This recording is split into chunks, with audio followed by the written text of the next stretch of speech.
Bakıdan Xankəndiyə qədər uzanan bu yol təkcə coğrafi məsafəni göstərmir, həm də tarixi birləşdirir. Bugün isə bu marşrut beynəlxalq yarış iştirakçılarını Qarabağa gətirir. Bir zamanlar xəbərlərdə müharibə sədaları ilə xatırlanan bu ərazilərdə beynəlxalq yarışların və həyatın ritmi döyünür. Bəzən bir yol sadəcə şəhərləri yox, zamanları birləşdirir. Bu dəfə də Bakıdan başlayıb Xankəndiyə uzanan marşrut boyunca təkcə velosipedçilər irəliləmirdi. Onlarla birlikdə illərin həsrəti, yaddaşı və yenidən qayıdan həyat hissi də bu yolla addımlayırdı.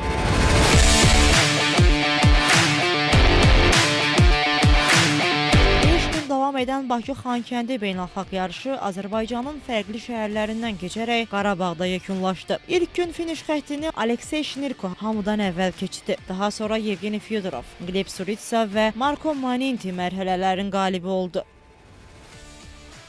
Son nöqtəni isə Tərtərdən Xankəndiyə uzanan mərhələdə Yeni Zelandiyalı velosipedçi Josh Burnett qoydu. O həm də ümumi marafonun qalibi adına sahib çıxdı. Bu yarışda diqqət çəkən təkcə nəticələr deyildi. Fərqli ölkələrdən gələn idmançılar və media nümayəndələri marşrut boyu gördükləri mənzərələrin yadda qaldığını deyirdilər. Onların sözlərinə görə burada hiss olunan əsas məqam təhlükəsizlikdən çox insanların həyata yenidən bağlanmasıdır. Ben Karabağ hakkında olan şarkıları dinleyip yarışlarınca gaza geliyordu. Benim için de çok tarih şeylerini okumayı severim. Hepimiz için çok önemli bir yer aslında. Daha önce Avrupa'da yarışlara gittik. Avrupa'dan aslında hiçbir farkı yoktu. Herkes çok meraklı gerçekten. Bizi de çok güzel karşıladı herkes. Çok teşekkür ediyoruz herkese. Çok mutlu olduk yani. Burada olduğumuz için çok mutluyuz. Bazı yerlere gidiyorduk çöl gibi. Bazı yerler buraya gelirken de hem serin hem biraz üşüdük hem biraz yandık sıcaktan. Bence çok güzel bir yer. Xüsusi və yaxşı yarışıdır. Həm mənim, həm də komandam üçün. Biz bir etapda qələbə qazandıq, digərində isə komanda yoldaşlarımla 4-cü yer olduq. Ümid edirəm ki, bu bizim komanda üçün başqa qələbələrin başlanğıcı olacaq. Bu mənim Azərbaycana ilk səfərimdir və düşünürəm ki, çox yaxşı ölkədir, fantastik təbiəti var. Təşkilatçılıq da çox yüksək səviyyədədir. Qonaqpərvərliyiniz üçün təşəkkür edirəm.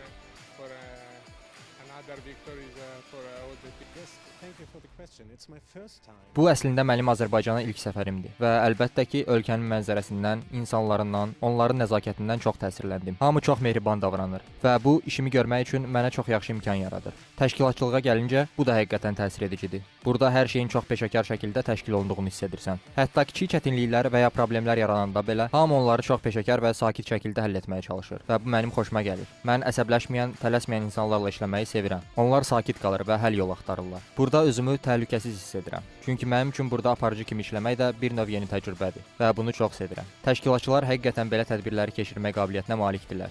4-cü mərhələdən sonra artıq böyük uğur əldə olunduğunu görürük. Televiziya izləyiciləri çoxdur. Start və finiş xəttlərində də böyük tamaşaçı marağı var. İnsanlar yarışçıları dəstəkləmək üçün bura gəlirlər və idmançılar da burada özlərini çox rahat hiss etdiklərini deyirlər. Yəni hər şey yaxşı təşkil olunub və düşünürəm ki, bu həqiqətən çox peşəkar təşkilatçılıqdır. Xankəndidə yarış kərvanını qarşılayan sakinlərin baxışlarında isə başqa bir duyğu var idi. Uzun illər sonra doğma küçələrində beynəlxalq yarış izləmək onlar üçün sadəcə idman hadisəsi deyildi.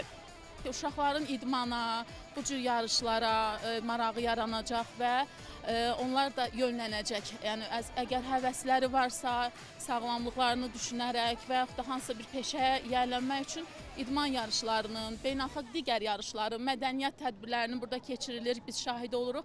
Yəni çox gözəl bir, necə deyim, tədbirə layiq bir işlərdir bunda və sevinirik, həqiqətən qürurlanırıq. Sevinirik ki, bugün Xankəndidəyik, azad olmuş torpağımızdayıq. Bu bizə qürur verir. Eyni zamanda bu cür tədbirlərin keçirilməsi çox böyük təşəbbüsdür, çox yaxşı bir işdir. Yəni bu həm uşaqların motivasiyasına, onların həvəslənməsinə çox böyük təsir göstərir.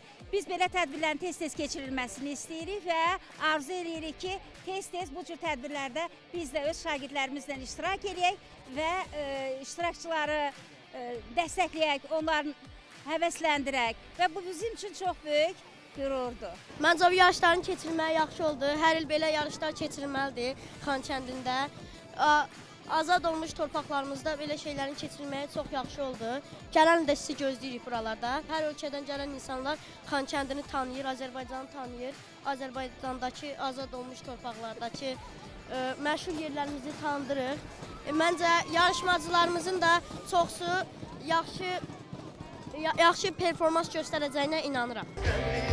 Artıq Xankəndi beynəlxalq yarışlara ev sahibliyi edir. Şəhərə gələn qonaqlar, jurnalistlər və idmançılar şəhərin yeni siması ilə tanış olurlar.